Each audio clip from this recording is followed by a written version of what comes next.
අයිබෝන් සුබදෑසනක් ප්‍රාර්ථනා කරන ඔබ සියලු දෙනාටම අද දවසේදී ජාතික පුවත්පත් තොරතුරු වලටයි යන්නේ.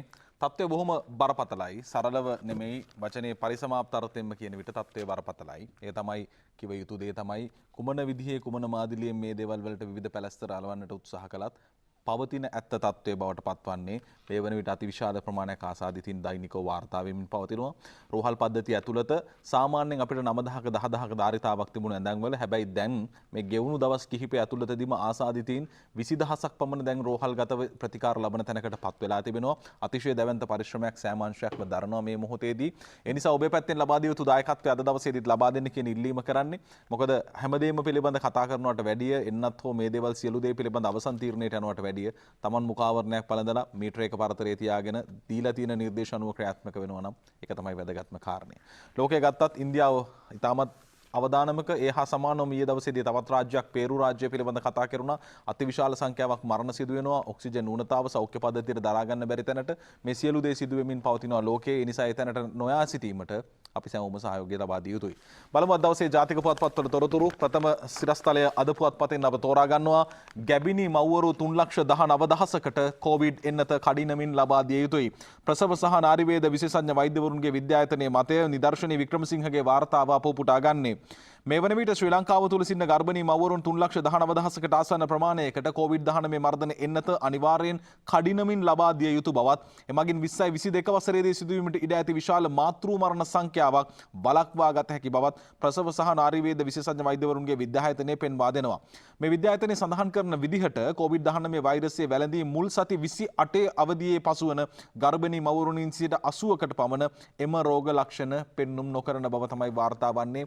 ඊයේ දවසේදී පළමු මරණය වාර්තා වුණා කොවිඩ් ගැබිනි මාතාවක්. ඇත්තට මේ සම්බන්ධයෙන් සංවේදී සටහනක් වෛද්‍යවරයෙකු තියලා තිබුණා. අවුරුදු 45ක කාන්තාවක් ඇය රෝහල් ගත වෙලා බොහොම කෙටි කාලයක් ඇතුළතදී දැවැන්ත පරිශ්‍රමයක් දරනවා ඇව ජීවත් කරවන්න. හැබැයි ඒක කරගන්න බැරි වුණා. වෛද්‍යවරයා තබා තිබෙන සටහන ඇතුලේ තියෙනවා අපි ආරක්ෂිත ඇඳුම් ඇඳගත්තද කියලාවත් මතක නැහැ. මොකද ඒ තරම් මේ ජීවිතේ බේර ගන්නට අපි කැප වුණා. හැබැයි අවසානයේදී අපිට ඒක කරගන්න බැරි වුණා කියන කාරණය. මේක තමයි ඇත්ත කතාව. අද පුවත්පතේ වාර්තාව. ඒ වගේම තමයි මරණ අනුපාතය වැඩි වෙමින් පවතිනවා. පෙර තිබුණු තත්ත්වයක් එක්ක සංසන්දනය කර බලනකොට 100%කින් විතර මරණ අනුපාතය වැඩි වෙලා තිබෙනවා ශ්‍රී ලංකාවේ මේ වෙද්දි වාර්තා වන මරණත් එක්ක. පැය 24කදී කොවිඩ් මරණ 25ක්. අද පුවත්පතේ වාර්තාව ඉන්දික හේවා විතරණගේ වාර්තාව. කොවිඩ්-19 වසංගත තත්ත්වයේ සැලකීමේදී ඊයේ උදෑසන 6ට අවසන් වූ පැය 24ක කාලය තුලදී කොවිඩ් මරණ 25ක් වාර්තා වී තිබෙන අතර ඒ දිනක් තුල වාර්තා වුණු වැඩිම කොවිඩ් මරණ ප්‍රමාණය විදිහට වාර්තා වෙනවා. මොකද මේක අදියර දෙකකදී ලැබුණේ 14ක් සහ 11ක් විදිහට තමයි මරණ වාර්තා වෙලා තිබුණේ. කොහොම හරි මරණ 25ක් වාර්තා වී තිබෙනවා මේ ගෙවුණු පැය 24 ඇතුළතදී අද පුවත්පතේ වාර්තාව. එතනින් පසු අපි යනවා අරුණ පුවත්පතේ වාර්තාවට. ජනාධිපති උපදෙස් පරිදි මේ වන විට මුව ආවරණ සම්බන්ධයෙන් ගන්නා තීන්දුව ජනපති උපදෙස් දෙයි මුව ආවරණ ආනයනය සම්පූර්ණයෙන්ම නවතී.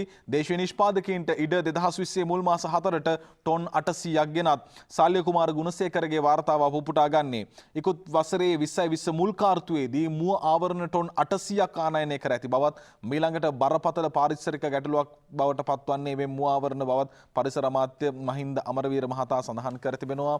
ඒ අනුව පහුගිය කාලවකවානුව තුලදී මුව ආවරණ නිෂ්පාදනය කරන යන්ත්‍රෝපකරණ ගෙන්වා ගැනීම සඳහා යම් සහන ලබා දුන්න දේශීය නිෂ්පාදකයින්ට. ඒ නිසා මුව ආවරණ ආනයනය නතර කිරීම තුලින් දේශීය කර්මාන්තයක් විදිහට මේ ප්‍රවර්ධනය කිරීම අවශ්‍යයි. මොකද මේ මුව ආවරණය කියන දේ කෙටි කාලින දෙයක් වෙන බවක් පේන්නේ නැහැ. මේක දීර්ඝ කාලිනව භාවිත කරන්නට වේවි කියන අවධානමයි තියෙන්නේ. ඒ නිසා මේ දේශීය වශයෙන් නිෂ්පාදනය කිරීමේ අවශ්‍යතාවය පිළිබඳ කාරණා මතු කර තිබෙද්දී ඒත් එක්කම මේ වෙද්දී ඉන්දිය සංචාරකයන් සම්බන්ධ තීන්දුව ගන්න කියන ඉල්ලීම බොහෝ තැන්වල තිබුණා. කටාර් කුවේට් ඕමාන් වැනි මැද පෙරදිග කලාපයේ රාජ්‍යයන් ප්‍රථමයෙන්ම ඉන්දියානු සංචාරකයන් පැමිණීම වළක්වනු ලැබුවා. දැන් මේ වෙද්දී ශ්‍රී ලංකාවත් ඊට අදාළව තීන්දුව ගන්නවා. ඒ වගේම ඊයේ දවසේදී අපි දුටුවා සංචාරක සංවර්ධන මණ්ඩලයේ සභාපතිනිය ක්‍රිමාලි මහත්මිය සඳහන් කර තිබුණා ඉන්දිය සංචාරකයන්ට හෝටල් ලබා දෙන්නට එපා කියන කාරණය පිළිබඳව ඉල්ලීමක් කර තිබුණා. අරුණ පුවත්පතේ වාර්තාව ඉන්දිය සංචාරකයන්ට ලංකාවට ඇතුල්වීම තහනම් ඒත් සංක්‍රමණික ගුවන් මගීන්ට බාධා නැහැ. නයනතරංග ගමගේගේ වාර්තාව අප උපුටා ගන්නේ. වහාම ක්‍රියාත්මක වන පරිදි ඉන්දියාවේ සංචාරකයන්ට ශ්‍රී ලංකාවට ඇතුළු වීම තහනම් කර තිබේ. මේ තවත් කතාවක් තිබෙනවා. සිවිල් ගුවන් සේවා අධිකාරී අතිරේක අධ්‍යක්ෂ ජනරාල් පී.ඒ. ජයකාන්ත් සඳහන් කරන ආකාරයට කොවිඩ් වසංගතයේ ඉන්දියාවේ වේගෙන් ව්‍යාප්ත වීම හේතුවෙන් පසුගිය 5 වෙනිදා මධ්‍යම රාත්‍රියේ සිට ක්‍රියාත්මක වන ආකාරයට මේ තීරණය අරගෙන තියෙනවා. කොහොම වුණත් තවදුරටත් ඉන්දිය සංක්‍රමණික ගුවන් මගින් කටුනායක ගුවන් තොටුපළ ඔස්සේ ගුවන් ගමන් පහසුකම් සලසා ගත හැකි බවද අතිරේක අධ්‍යක්ෂ ජනරාල්වරයා පවසනවා. ඒ වගේම රටවල් කිහිපයක් ඉන්දියාවේ මෙන්ම ශ්‍රී ලංකාව සහ දකුණු ඉන්දියානු රටවල් සංචාරකයන් සිය රටවලට ඇතුළු වීම තහනම් කර තිබේ. පසුගිය සතියේදී ශ්‍රී ලංකාවට පැමිණෙන ඉන්දිය සංචාරකයන්ට සීමාවන් පැනවීමට ශ්‍රී ලංකාව කටයුතු කළේය. පසුගියදා සංචාරක අමාත්‍ය ප්‍රසන්න රණතුංග ප්‍රකාශ කරන ලද්දේ ඉන්දිය සංචාරකයන් සංචාරක බුබුලක් කරහා ශ්‍රී ලංකාවට පැමිණෙන බවයි. නවදිල්ලියේ වසංගත ව්‍යාප්තියත් සමග ශ්‍රී ලංකාවට පැමිණෙන ඉන්දියානුවන්ගේ සංඛ්‍යාව අඩු වී ඇති බවද ඇමතිවරයා පවසනවා. කෙසේ වෙතත් මේ වන විට මෙරටට පැමිණි ඉන්දියානුවන් වෙනම හෝටල්වල නවත්වා ඇති අතර ඔවුන් වෙනත් සංචාරකයන් සමග කිසිදු සම්බන්ධතාවක් නැති බවද ඇමතිවරයා සඳහන් කළා. වැඩ ඉතින් එහෙම වෙනවා නම් ගැටලුවක් නැහැ. නමුත් ප්‍රශ්නේ තියෙන්නේ වසංගතයක් වෛරසයක් මේ කොහොම පැතිරෙයිද කොහොම පුපුරායයිද කියන ප්‍රශ්නය තියෙනවා. මොකද ලෝකෙත් එක්ක ගන්නකොට ඕස්ට්‍රේලියාව ඉන්දියානුවෙක් පැමිණෙනවා නම් ඒ ඉන්දියානුවා පැමිණීම හෝ ඉන්දිය සංචාරයක් කරලා තියෙන කෙනෙක් රට ඇතුළට ඇවිල්ලා ඉන්නවා නම් ඔවුන්ට ඒක නොදන්වා සිටියොත් බරපතල වැඩ සහිත දඬුවම් ලබා දීමේ ක්‍රමවේදයක සිටින්නේ. මොකද ඒ තරමටම ඉන්දියාවේ පවතින තත්ත්වය බරපතලයි සහ ඊයේ දවසේදී සිඩ්නි නගරයෙන් ඉන්දියානු වෛරස ප්‍රභවය සහිත වුණු ආසාදිතයෙකු වාර්තා වෙනවා වයස අවුරුදු 50ක පුද්ගලෙක්. ඒ හින්දා මේ වේදී සිඩ්නි දැඩි ආරක්ෂක නීති රීති යටතේ මේ වේදී ක්‍රියාත්මක වෙමින් පවතින්නේ. මොකද ඒ තරම්ම ඉන්දිය ප්‍රභවය කියන එක බරපතල තැනක තියෙන නිසා මේ සම්බන්ධයෙන් ඇති අවධානම බොහොම පැහැදිලිව තේරුම් ගත යුතු තැනකයි තිබෙන්නේ. ඒත් එක්කම අපි අවධානය යොමු කරනවා මව්බිම පුවත්පතේ වාර්තාවට. මව්බිම වාර්තාව වයස අවුරුදු 50ට අඩු සහ මැදිවියේ අය ප්‍රවේශමෙන් තුන්වෙනි රැල්ලේ රෝගීන් 16700 පණි අලුත් ප්‍රභේදයෙන් ශ්වසන ආබාධ ඉහළට කියලා අද දවසේදී මව්බිම පුවත්පතේ වාර්තා කරනවා. චතුර දේශාන් ලියනගේගේ වාර්තාව අප උපුටා ගන්නේ. ඒ අනුව COVID-19 වෛරස මුල් කාලයේදී හැසිරුණ ආකාරය අනුව වැඩි වශයෙන් මහලු අය රෝගීට ගොදුරු වුවත් මේ වෙද්දී වයස අවුරුදු 50ට අඩු සහ මැදිවියේ පසු වුණ අයට වැඩි වශයෙන් රෝගී ලක්ෂණ පහළ වෙමින් තිබෙනවා. මේ කණ්ඩායම් දෙක තමන්ගේ ශරීර සෞඛ්‍ය හොඳින් පවත්වා ගැනීම වැදගත්. ගැබිණි මව්වරුන්ද රෝගය වැළඳීමෙන් වළක්වා ගත යුතුයි කියලායි රජයේ වෛද්‍ය නිලධාරීන්ගේ සංගමය කියන්නේ. ඒ විධායක සභික වෛද්‍ය ප්‍රසාද් කොළඹගේ සඳහන් කරන්නේ පහුගිය සිට 95ක් පමණ සෞඛ්‍ය උපදෙස් අනුව කටයුතු කළද සුළු පිරිසකගේ බාධාකාරී හැසිරීම හේතුවෙන් අද පවතින තත්ත්වයට මුහුණ දෙන්න සිදු වෙලා. ඒ වගේම සංචරණ සීමා පැනවූ පසු ඒවා නිරීක්ෂණය කිරීම ඉතාමත්ම වැදගත් වෙනවා. රෝග ව්‍යාප්තිය වැඩි වෙන රෝගීන් ප්‍රමාණය වැඩි වුණොත් පෙරේදා වන විට තුන්වන රැල්ලේ කොවිඩ් රෝගීන් 16700 ඉක්මවලා ඉක්ුත් පස්වෙනිදා මරණ 14ක් වාර්තා වුණා. මෙවර අලුත් ප්‍රභේදයේදී ශ්වසන ආබාධ තත්ත්වය වැඩි වෙලා රෝහල් ගත නොකරපු නිවෙස් තුල රඳවා සිටින රෝගීන් ප්‍රමාණය වැඩි වෙමින් තියෙනවා. මේ නිසා රෝහල් ධාරිතාව ගැන නැවත සලකා බැලීම අවශ්‍ය වෙනවා. රෝහල් තුලට කොවිඩ් රෝගීන් ඇතුළු කිරීමේදී නිශ්චිත ක්‍රමවේදයක් අනුගමනය කරන්න සිද්ධ වෙනවා. රෝගීන් පාලනය කිරීම ගැන පුරෝකථන අවශ්‍යයි. නමුත් මේ ගැන වසංගත රෝගාංශයේ දත්ත ලබා දීලා නැහැ. මේ දත්ත ගැන බරපතල ගැටලුවක් තිබෙනවා. එන්නත් කරණයේදී මහල් නිවාස ආශ්‍රිතව එන්නතේ පළමු මාත්‍රාව ලබා ගත් අය අතරින් රෝගය වැළඳුණු සහ නොවැළඳුණු අය ගැන දත්ත රැස් කර ගැනීමට වසංගත අංශය කටයුතු කළ යුතුයි කියලා අද දවසේදී ඔවුන්ගේ පැත්තට යම් චෝදනාවක් තිබෙනවා. මව්බිම් පුවත්පතේ වාර්තාව රතු කලාපයක් ලෙස නම් කරද්දී ආසාදිතින් 19යි. කොළඹ දිස්ත්‍රික්කයේ වැඩිම කොවිඩ් ආසාදිතින් පිළියන්දලින් පෙරේදා පමණක් 122ක් දින 10කින් ඇඳන් 1200ක කොවිඩ් රෝහලක් පැය 24 පුරාම ඉදිකිරීමේ කටයුතු මේ වෙද්දී සිදු වෙමින් පවතිනවා. මේ කොළඹ දිස්ත්‍රික්කයේ තත්ත්වය සහ පිළියන්දල පිළිබඳ බොහොම ප්‍රබල කතාබහක් ආවා. මේ වෙද්දී සෞඛ්‍ය බලධාරීන් කියනවා අපි මේක අරින්න දුන්නේ නැහැ. හැබැයි දේශපාලන මැදිහත් වීම මත මේ සම්බන්ධයෙන් ක්‍රියාත්මක වුණා. ගාමිණී ලොකුගේ අමාත්‍යවරයාත් ප්‍රකාශ කළා තමන්ගේ ඉල්ලීමක් එහෙම කරා කියන කාරණෙත්. ඉතින් මේ නිසා මේක කොයිතරම් දුරට යහපත් තීරණයක්ද කියන දේ ප්‍රශ්නයක් වෙනවා. කොවිඩ් රතු කලාපයක් ලෙස නම් කර ඇති පිළියන්දල ප්‍රදේශයෙන් ඉක්ුත් දෙවනිදා ආසාදිතින් 19 දිනක වාර්තා වීමත් සමග පිළියන්දල හුදකලා කිරීමෙන් පසු දේශපාලන බලපෑම් මත ප්‍රදේශයේ හුදකලා බවින් නිදහස් කිරීම නිසා කොවිඩ් පාලන නීති ක්‍රියාත්මක කිරීම සෞඛ්‍ය බලධාරීන්ට ප්‍රශ්නයක් වෙලා. පිළියන්දලින් වාර්තා වුණු ආශ්‍රිතින් සංඛ්‍යාවට අනුව ආසාදිතින්ගේ සංඛ්‍යාව ඉහළ යාමේ අවදානමක් පැවතීම නිසා තාක්ෂණික කරුණු සැලකිල්ලටගෙන සෞඛ්‍ය සේවා අධ්‍යක්ෂ ජනරාල් විසින් පිළියන්දල සහ කැස්බෑව හුදකලා කරනු ලැබුවා. සෞඛ්‍ය බලධාරීන් ලැබූ විශ්වාසය තහවුරු කරමින් කොළඹ දිස්ත්‍රික්කයෙන් පෙරේදා වාර්තා වූ කොවිඩ් ආසාදිතින් 498 දෙනා අතරින් වැඩිම ආසාදිතින් සංඛ්‍යාව වන 122ක් පිළියන්දලින් වාර්තා වූ නමුත් මීට අදාළ වුණු ප්‍රදේශීය සම්බන්ධයෙන් කොවිඩ් පාලන නීති රීති ක්‍රියාත්මක කිරීමේ ගැටලු සහගත තත්ත්වයක් නිර්මාණය වෙලා තියෙනවා. ආසාදිතින් 19 දිනක වාර්තා වුණු අවස්ථාවේදී හුදකලා කළ පිළියන්දල කොවිඩ් රතු කලාපයේ ආසාදිතින් සිව් ගුණයකින් වාර්තා වී ඇතත් සෞඛ්‍ය බලධාරීන්ට පවතින අවදානම් දැක නිහඬ පිළිවෙතක් අනුගමනය කිරීමට සිද්ධ වෙලා තියෙනවා. වසංගත රෝග විද්‍යාංශයේ පිළියන්දල ප්‍රදේශයේ කොවිඩ් ආසාදිතින් 122ක් වාර්තා වී ඇති බව තහවුරු කර ඇතත් ඒ සම්බන්ධයෙන් පියවර ගැනීම නොසලකා හැරීම පිළිබඳ කනගාටුදායක තත්ත්වයක් තියෙන්නේ.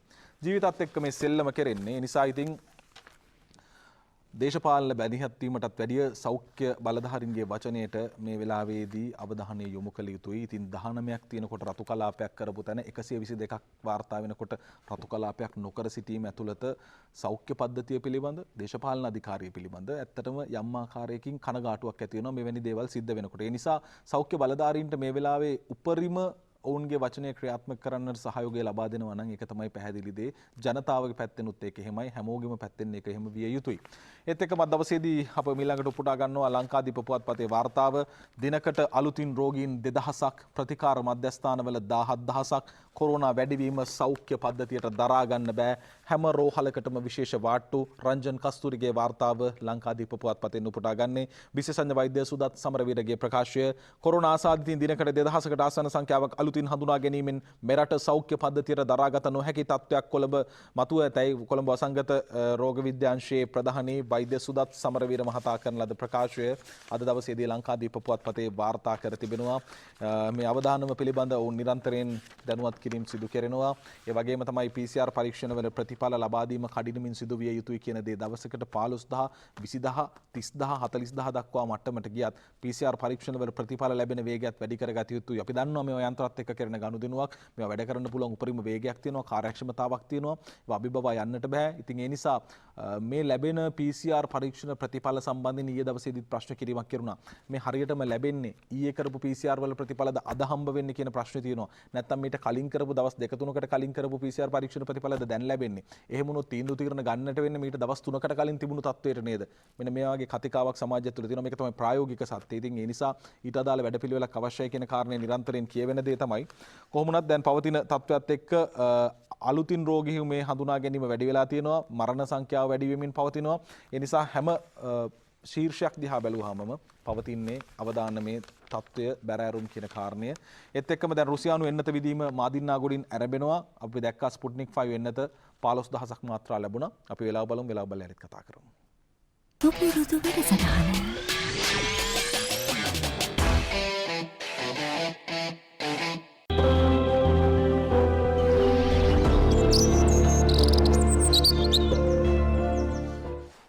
යලිත් ජාතික පුවත්පත් තොරතුරු සමගින් ඔබ එකතු වෙන්නේ. අපි කතා කරමින් හිටිය රුසියානු එන්නත විදීම සම්බන්ධයෙන්. ඒ අනුව ස්පුට්නික් 5 එන්නත 15000ක් මාත්‍රා තුක හම්බ වුණා. දැන් මිලියන ගණනක් මේ වර්ෂය අවසාන වෙන විට සම්පූර්ණයෙන් ලබා දීලා එන්නත්කරණය කරන්න පුළුවන් කියනවා. ඒ වගේම ස්පුට්නික් 5 එන්නත සම්බන්ධයෙන් ලෝකයේ තුල ගොඩනැගෙමින් තිබෙන ප්‍රතිරෝධකපේ යහපත්. මේ රුසියානු එන්නත ඉතාමත් හොඳ එන්නතක් බවට මේ වෙද්දී කතිකාව ආරම්භ වෙලා තියෙනවා. ඒ අනුව රුසියානු එන්නත විදීම මාදින්නාගොඩින් ආරම්භයි. රුසියාවේ නිෂ්පාදිත ස්පුට්නික් එන්නත ශ්‍රී ලාංකිකයන්ට ලබා දීම ඊයේ ආරම්භ කෙරුණා. ගොතටුව සෞඛ්‍ය වෛද්‍ය නිලධාරී බල ප්‍රදේශයේ පිහිටි මාදින්නාගොඩ පුරාණ රාජමහා විහාරස්ථාන පරිශ්‍රයේ එමෙන්නතේ පළමු මාත්‍රාව ලබා දුන්න ආකාරයේ ඡායාරූප සහිත වාර්තාවක් ලබා දීලා තිබෙනවා. ලෝකෙම හඳුනාගත්ත කාරණයක් තියෙනවා මේ වෙද්දී. චීනය සහ අනෙකුත් රටවල් දිහා බැලුවාම එන්නත්කරණය වේගයෙන් සිදු කරන රාජ්‍යන්වල වසංගතයේ පැතිරීම අඩුයි. ශ්‍රී ලංකාව සහ ඉන්දියාව, නේපාලය මේ වගේ රාජ්‍යන්, ඒ කියන්නේ මේ ආසියානු කලාපයේ රාජ්‍යන්වල කොරෝනා වෛරසයේ සීඝ්‍ර ඉහළ යාමක් පෙන්눔 කළත් අනෙකුත් බටහිර පැත්තට යන විටදී මේ වෙද්දී වසංගතයේ පාලනය වෙමින් යන තැනක තිබෙන්නේ. මොකද ඔවුන්ගේ එන්නත්කරණය බොහොම වේගයෙන් සිදු වෙලා. ඒ වගේම තමයි මැද පෙරදිග කලාපයේ ඊයේ වන විටදී සෞදි රාජ්‍යයේ කෝටියකට එන්නත ලබා දීලා තියෙනවා. මේ සමස්ත එකතුව. ඒ නිසා මේ ගත්තහම එන්නත්කරණය කිරීම ඉතාමත් හොඳ ප්‍රතිචාරයක් මේ වන විට ලෝකයේ තුල පෙන්වලා තිබෙනවා. නමුත් ආසියානු කලාපයේ බරපතල අවධානයකට ලක් වෙනවා මේ එන්නත් බෙදී යාමේ විෂමතාවයත් එක්ක. ඒත් එක්කම අද දවසේදී Daily News පුවත්පතේ වාර්තාවට අපි යන්නේ no restrictions for transit passengers arrival from India suspended, health ministry directive to control covid. අපි මේ පිළිබඳ කතා කළා. ඉන්දියානුවන්ගේ පැමිණීම සම්බන්ධයෙන් කෙසේ වෙතත් transit passengers ලට transit එකක් විදිහට යනවා නම් ඔවුන්ට ගැටලුවක් නැහැ කියලා වාර්තා කරනවා.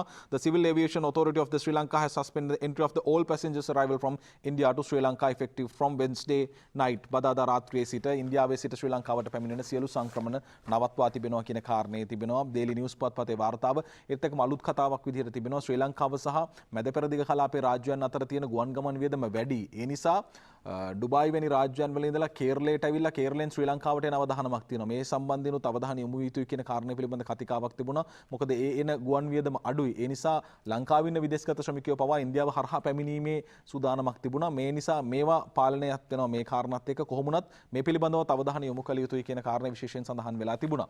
ඒත් එක්කම අද දවසේදී The Morning පුවත්පතේ වාර්තාවට අපි යනවා. Cannot vaccinate pregnant women under blanket policy. ගර්භණී මාතාවන්ට එන්නත ලබා දිය යුතුයි කියන කාරණේ අද පුවත්පත්වල ප්‍රධාන සිරස්තලයේ අද පුවත්පතේ ගැබිනි මව්වරු 3,19,000කට කොවිඩ් එන්නත ලබා දිය යුතුයි කියලා ප්‍රසව සහ නාරි වේද විශේෂඥ වෛද්‍යවරුන්ගේ විද්‍යායතනය කිව්වා. හැබැයි මේ සම්බන්ධයෙන් යම් ආකාරයෙන් තවත් මතවාදයක් ගොඩනැගී තිබෙනවා. Cannot vaccinate pregnant women under blanket policy. Family Health Bureau notes each pregnant woman unique health wise. Sri Lankan recorded the first COVID-19 death of an expectant mother on 5th May.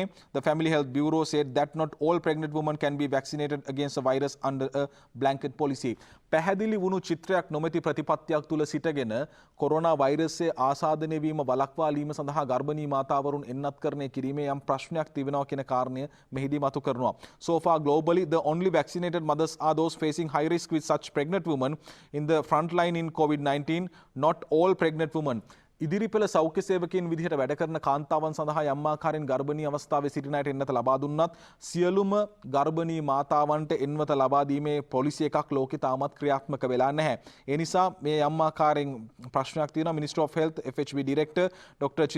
Chitramali De Silva said speaking to the morning yesterday. මේ චිත්‍රාමලි D Silva වෛද්‍යතුමියගේ ප්‍රකාශයත් එක්ක තමයි මේ කාරණේ සඳහන් වන්නේ. ඒ නිසා නිශ්චිත ප්‍රතිපත්තියක් ලෝකයේ තුලින් තහවුරුවක් නොමැතිව මේක අඳුරේ අතුපතගාමින් ගර්භණී මාතාවරුන්ට එන්නත ලබා දීමේ ප්‍රශ්නයක් තියෙනවා කියන කාරණය ඇය මතු කරනවා. එහිත් සත්‍යතාවක් තිබෙනවා.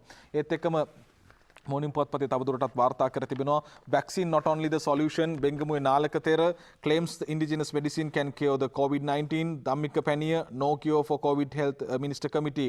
ධම්මික පැනිය අසාර්ථකයි fail බව සම්පූර්ණයෙන් පැහැදිලිව දැනුම් දීලා තිබුණා ඊයේ දවසේදී.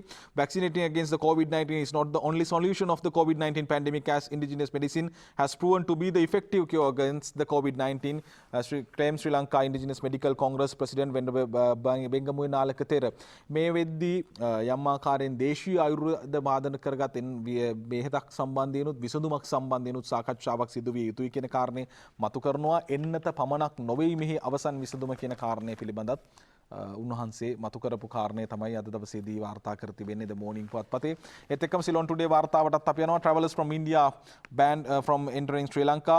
මේ අපි කතා කළා. Sri Lankan stops bringing Indian tourists foreign workers on transit. සංචාරකයන් ඉන්දියන් ශ්‍රමිකයන් ගෙන්වා ගැනීම කරන්න බෑ. Tourism under bio bubble will continue for other countries. අනෙකුත් රටවල් සඳහා සංචාරක බුබුල කියන තේමාව යටතේ ක්‍රියාත්මක වීමට ඉඩකඩ පවතිනවා කියලා වාර්තා කරද්දී Daily Mirror පුවත්පතේ වාර්තාවටත් අපි යනවා. ඒ තමයි මේ වෙද්දී public told to self isolate after PCR test.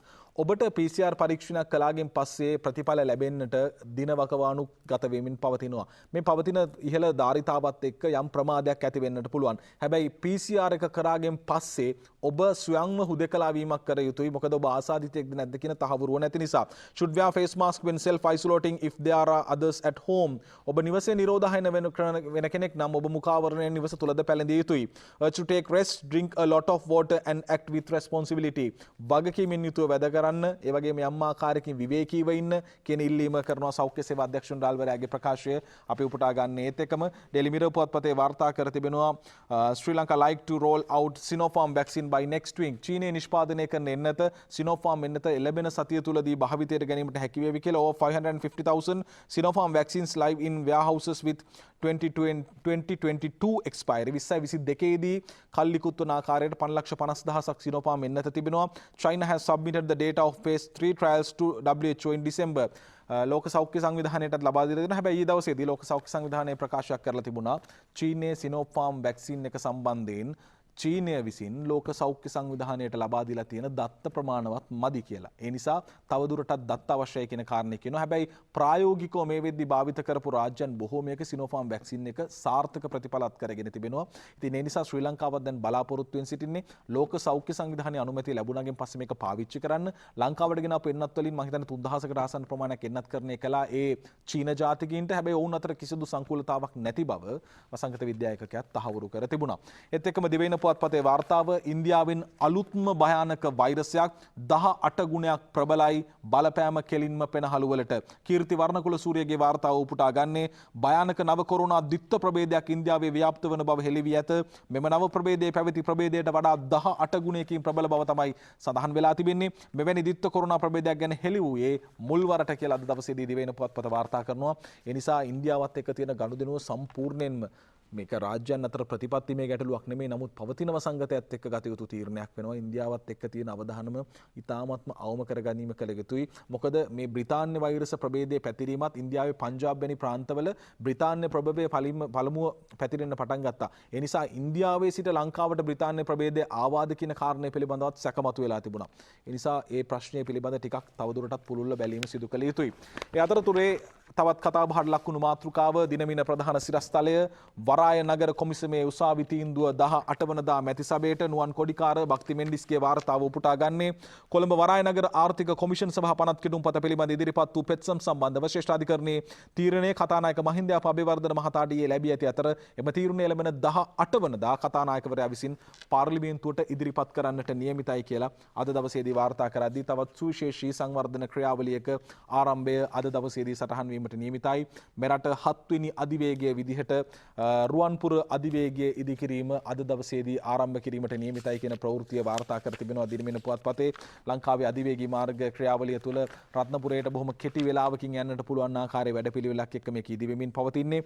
ඒ අනුව අද දවසේදී වාර්තා කර ඇති ආකාරයට ශ්‍රී ලංකාවේ ඉදිකරන 7 වෙනි අධිවේගී මාර්ගය වන රුවන්පුර අධිවේගී මාර්ගයේ පළමු අදියර වන කහතුඩුවේ සිට ඉංගිරිය දක්වා කොටසේ වැඩ කටයුතු සෞඛ්‍ය ආරක්ෂිත ක්‍රමවේදයන්ට යටතව අග්‍රාමාත්‍ය මහින්ද රාජපක්ෂ මහතාගේ ප්‍රධානත්වයෙන් අරලියගහ මන්දිරයේ සිට නව තාක්ෂණය භාවිත කරමින් අද ආරම්භ කෙරෙනවා. යෝජිත රුවන්පුර අධිවේගී මාර්ගයේ දක්ෂිණ අධිවේගී මාර්ගයේ කහතුඩුව අන්තර්හුවමාරු මධ්‍යස්ථානය අසලින් ආරම්භ වී ඉංගිරිය රත්නපුරය හරහා පැලමඩුල්ල දක්වා ඉදිකරෙනවා. මේ රුවන්පුර අධිවේගී මාර්ගයේ සම්පූර්ණ දුර කිලෝමීටර් 73.9ක් වන අතර මේ ව්‍යාපෘතිය 2014 වර්ෂයේදී මහින්ද චින්තන ඉදිරි දැක්ම යටතේ යෝජනා වුණු ව්‍යාපෘතියක්. රුවන්පුර අධිවේගී මාර්ගයේ අදියර 3ක් යටතේ ඉදිකිරීමට නියමිතයි. මේ අනුව එහි පළමු අදියර ලෙස කහතුඩුව සිට ඉංගිරිය දක්වා කිලෝමීටර් 24.3ක ප්‍රමාණයක් ඉදි කරනවා. මාගා ඉංජිනේරු සමාගම මගින් මෙම ඉදිකිරීම කටයුතු කරනු ලබනවා. මේ සඳහා රුපියල් බිලියන 54.7ක මුදලක් වැය කිරීමට සූදානම් සහ සෑම සංවර්ධන කටයුත්තක්ම ජාතික කර්තව්‍යයක්ම සජීවීව තිලන කරන ජාතික රූපවාහිනිය මේ ඔබ වෙත තිලන කරන්නට බලාපොරොත්තු වෙනවා. මේක ඉතාමත් සුවිශේෂී අවස්ථාවක්. මේ පවතින තත්ත්වයන් යටතේ සංවර්ධන ක්‍රියාවලියද අඛණ්ඩව දියත් වීම සිදු විය යුතුයි. ඒත් එක්කම අද දවසේදී මව්බිම පුවත්පතේ වාර්තාවට අපි අවධානය යොමු කරන්නේ රණවිරුවන් පිළිබඳ කවුරුත් බොහොම කතා කරනවා. රණවිරුවන්ගේ අයිතිවාසිකම් ඔවුන් සම්බන්ධයෙන් ඒ අනුව රණවිරුවන්ට හිමි සහන අප්‍රේල් 27 වනදා සිටම ලබා දීමට පියවර ගන්නා බව විශ්වසනීය වචනයේ ජනාධිපතිතුමන්ගේ ප්‍රකාශය.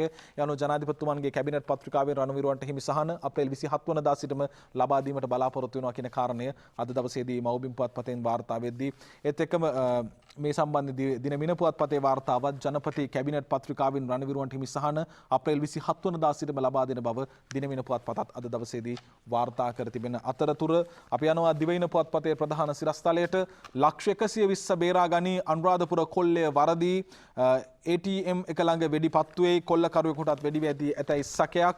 අනුරාධපුර විශේෂ පර්සිකුරුනේරු මිහින්තලේ රංගචතුගේ වාර්තාව අප උපුටා ගන්නේ මුදල් ප්‍රවාහනය කරන පෞද්ගලික සමාගමක ආරක්ෂක අංශ නිලධාරීන්ට මිරිස්කුඩු ප්‍රහාරයක් එල්ල කර රුපියල් ලක්ෂ 120ක මුදලක් කොල්ල කෑමට උත්සාහ කළ කොල්ලකරුවන් දෙදෙනෙකු සමග ඇති වූ වෙඩි හුවමාරුවකින් ඊයේ උදෑසන ආරක්ෂක අංශ නිලධාරියෙකු තුවාල ලබා අනුරාධපුර ශික්ෂණ රෝහලට ඇතුළත් කර තිබේ කියලයි වාර්තා කර තිබෙන්නේ දිවයින පුවත්පතේ ප්‍රධාන සිරස්තලයට. ඒත් එක්කම ඔබට මතක ඇති පහුගිය දවස්වලදී කතාබහට ලක් වුණා පොලිසියේ DIG තනතුර සඳහා කාන්තාවකගේ පත්වීම සහ ඒ පිළිබඳ කතා කිරුණ සහ ඊට විරෝධතා ගොනුවීමක් සිදු වුණා. The Morning පුවත්පතේ වාර්තාවට අප අවධානය යොමු කරන්නේ DIG බිම්ෂානි removed from assigned duty. ඇය පවරා තිබුණු රාජකාරි වලින් ඇය ඉවත් කර තිබෙනවා කියලායි වාර්තා කරන්නේ. දිනිතා රත්නායකගේ වාර්තාව අප උපුටා ගන්නේ. Petition filed earlier by 33 male SSPs against her promotion. SSP ලා 33 දෙනෙකු ඇයගේ පත්වීමට විරුද්ධව යම් ආකාරයෙන් අධිකරණයට ගියා. Her lawyers claim removal impacts ongoing legal proceedings. The first woman Deputy Inspector General of the Police of Sri Lanka Police Bimshani Jasinnaranju has been removed from her duties as DIG in charge of the Police Ombudsman range. This was confirmed by the morning by both Jasinnaranju's legal representation and high-ranking police sources. පොලිසියේ බලධාරීන් ඒ වගේම මේ වෙද්දී ජාසිනාරච්චි මහත්මියගේ නීති පාර්ශවය මේ හැමෝම තහවුරු කර තිබෙනවා. ඇය මේ වෙද්දී ඇගේ බලතල වලින් ඉවත් කර තිබෙනවා කියන කාරණය The Morning පුවත්පතේ වාර්තාව තමයි අපි උපුටා ගත්තේ. ඒ වගේම තමයි නීතිපතිතුමන්ට අලුත් තනතුරක් පිළිබඳ යෝජනාවක් ඊයේ දවසේදී ආවා. ඒ තමයි කැනඩාවේ මහ කොමසාරිස් ධූරය. හැබැයි ඔහු ප්‍රකාශ කරා සිවිල් කටයුතු වලට තවදුරටත් මැදිහත් වෙනවා. තමන්නේ තනතුර ලබා දීම පිළිබඳ ස්තුතියි. හැබැයි බාර ගන්නට සූදානම් නැහැ කියන කාර්යය. AG turns down Plum diplomatic post, keeps his options open. Offer made after the Canada rejected ex-Air Force chief as High Commissioner. ඒ අනුව පත් කිරීමත් සිදු කර තිබෙනවා. Attorney General Dapula de Oliveira scheduled to retire later this month. මේ මාසයේ අගභාගයේදී ඔහු විශ්‍රාම යාමට නියමිතයි. නමුත් කැනඩාවේ ඔහුට ලබා දුන්නු තනතුර ඔහු ප්‍රතික්ෂේප කර තිබෙනවා කියන ප්‍රවෘත්තිය තමයි අද දවසේදී වාර්තා කර තිබෙන්නේ. ඒත් එක්කම සමාජ මාධ්‍ය තුල නම්ගම් නැති ව්‍යාජ ගිණුම් හරහා සිදු කෙරෙන විවිධ ක්‍රියාකාරකම් පවතිනවා. සමාජ මාධ්‍යයේ ඒවා ප්‍රශ්නයක් බවට පත් වෙලා තිබෙනවා කියන කාරණේ කියවෙනවා. දිනමින වාර්තාවට යන්නේ හිමිකරුවන් නැති Facebook ගිණුම් ලක්ෂ 20ක් අත්හිටුවනවා. රුවන්ත නිකුලස් පිටියගේ වාර්තාව රටේ සමස්ත Facebook ගිණුම් ප්‍රමාණය නිසි හිමිකරුවන් නැමැති බවට තහවුරු ඇති 27ක් වූ ගිණුම් ප්‍රමාණයක් ලක්ෂ 20ක් අත්හිටුවීමට අවශ්‍ය නෛතික ක්‍රියාමාර්ග ඉදිරියේදී ගැනීමට නියමිතයි කියලා ජනමාධ්‍ය අමාත්‍යතුමන්ගේ ප්‍රකාශය අපි අද දවසේදී දිනමින පුවත්පතෙන් උපුටා ගන්නවා. ඒත් එක්කම ඩේලි මිරර් පුවත්පතේ වාර්තාවටත් අපි යනවා. මේ පිළිබඳ සිව්දෙසදීත් අද කතා කරුණා අපි මීට පෙර තිබුණු වැඩසටහනේදීත්. ඒ තමයි Maldives speaker Mohammad Nasheed injured in blast. Mohammad Nasheed කියන්නේ හිටපු ජනාධිපතිවරයා.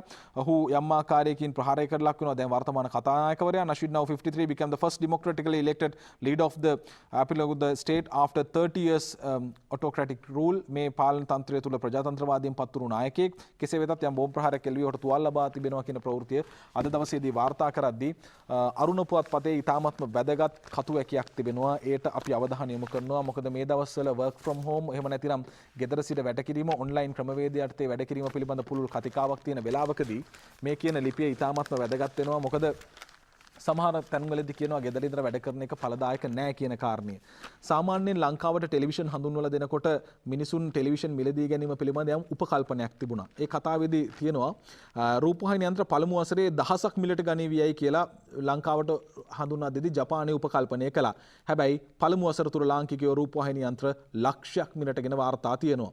පරිගණක ජංගම දුරකථන පැමිණීමත් එසේමයි. ජනතාවත් සමග සැසඳීමේදී ජනතාවගේ එකෙකුට ජංගම දුරකථන දෙක බැගින් තිබෙන්නට තත්ත්වයක් ලංකාවේ පත්ව තිබෙනවා. ඒ වගේම තමයි විකුණන ආයතනද නගරයක තිබෙනවා. ආපන ශාලන ගන්නට වැඩිය ෆෝන් කඩ ලෝකේ තියෙනවා. ඒ නිසා බැලුවාම මෙහෙම තියෙද්දි දුරස්ථ ක්‍රමයට වැඩ කිරීමේදී අප අසමත් වෙන්නේ ඇයි? ඒට හේතුව මේ රටේ වැඩ කරන ජනතා දෙගොල්ලක්ගේ දෙයාකාර හැසිරීමය. මේ රටේ පුද්ගලික අංශයේදී එහි හාම්පුත්තු වෘත්තීන් දෙස බලන්නේ එක් ඇසකිනි. රාජ්‍ය අංශයේ රැකියාව පිළිබඳ දරන්නේ සපුරා වෙනස් දැකීමකි. විය යුතු පරිදිම පුද්ගලික අංශයේ නවීන තාක්ෂණ යොදා ගැනීමෙන් පිරිවැය අඩු කර ගැනීමෙන් සාර දර්ශනයක් වගා කරමින් වැඩ කරන ජනතාව හසුරුවයි. රාජ්‍ය අංශය ගැන විස්තර කරන්නට ඌමනා නැත. එහි ඇත්තේ මෙහි අනික් පැත්තය. රාජ්‍ය අංශය නිරන්තරයෙන් සිතන්නේ ගෙදර යනු රාජකාරියට අදාළ නොවන තැනක් හැටියටය. ගෙදර පමණක් නොව රාජකාරී කරන සේවාස්ථානයේද වැඩ නොකර අයිස් පිට සිටිය හැකි අංශ බොහෝය. රාජ්‍ය අංශයට යන්නෝ එබඳු අයිස් ගහන්නට පුළුවන් තැනක්ද සොයා ගැනීමට රස්සාවට ගිය දා සිට උත්සාහ දරයි. එබැවින් පෞද්ගලික අංශයේ ඇතැම් සේවකයෝ දවසේ වැඩ කොටස නිමා කළ නොහැකිව ගෙදර යන අවස්ථා බොහෝමය. කන්තෝරුවේ වැඩ ගෙදර ගිහින් කිරීම ඔවුන්ට කොහොමත් පුරුදුය. එබැවින් රජයේ සේවකයන් මෙන් නොව පුද්ගලික අංශයට ගෙදර ඉඳන් වැඩ කිරීම කොහොමත් සාපේක්ෂව පුරුදුය. ඉතින් රාජ්‍ය ශාස්ත්‍රයේ සමග සම්බන්ධයෙන් යම් ආකාරයෙන් විවේචනාත්මක සටහනක්. හැබැයි ඉතින් මේකට දෙයක් එකතු කරන්නටත් ඕනේ. ඔය කියන තරම්ම නම් යකා කලුත් නැහැ කියන දේත්. මොකද රාජ්‍ය අංශය වුණත් දැන් නවීන තාක්ෂණයත් එක්ක e-governing system එක අලුත් වෙන තැනක ඉන්නේ. ඉතින් මේ ක්‍රමවේදයේ ප්‍රශ්නේ තියෙන්නේ මේකටත් වැඩි අපේ යෝජනාව නම් ලංකාවේ තියෙන සාක්ෂරතාවය හා සම්බන්ධ කාරණය පරිගණක සාක්ෂරතාවය හා සම්බන්ධයෙන්. ඉතින් එහෙ ප්‍රශ්නය තමයි දැනට තියෙන කාරණය. අපි අවසන් කරනවා අද දවසේදී කාටුන් සටහන දිවයින පුවත්පතෙන් උපුටා ගන්නවා. අපි අද කතා කරන්නේ ඉතාමත් වැදගත් මාතෘකාවක්. මොකද මේ විදිහට රටවල් වල යම් ආකාරයෙන් හුදකලා කිරීම ප්‍රශ්නත් එක්ක වසංගත තත්ත්වයත් එක්ක අධ්‍යාපන ක්‍රමවේදයට මොකද වෙන්නේ කියන දේ ඉතාමත් වැදගත්. අන්තිමේදී උපුටා ගන්නවා ධම්මික පැණියට අදාළ වුණු කාටුනය ඕකයි තත්ත්වයේ පද 4 ධම්මික පැණිය අසමත් බව ලියලා තබා ප්‍රතිඵල නිකුත් වීලා එයි තෙපර බබා සරදම් කලා වාගේ ඉස්සෙන සුරුද ලබා ජයකොඩි සිසිර ඇත කම්මුල ඔබා මේ කතාවත් එක්ක ලංකාවේ දේශපාලන චරිත බොහෝමයකට ඇත්තටම හරිම පරිස්සම් වෙන්නට ඕනේ. විවිධ දේවල් අරගෙන එනවා දේශපාලඥයෝ ගාවට. ඒවා පාවිච්චි කරනකොට ෆොටෝ ගන්නවා. ඒවා සමාජ මාධ්‍ය තුල පැතිරෙනවා. එතකොට කියන්නේ මේක මේ ඇමතිතුමත් අනුමැතිය දුන්නා වගේ කතාවක්. ඉතින් ඒ තැන තමයි මේ උනේ ධම්මික පැණියත් එක්ක. කොමුණත් අපි හතාට කතා බහේදී අධ්‍යාපන ලේකම්තුමන් සමගින් කතා කරමු ඉදී අධ්‍යාපන ක්‍රමවේදය කොහොමද කියලා. අද දවසේදී ජාතික පුවත්පත් වලින් අපි සමගන්නවා.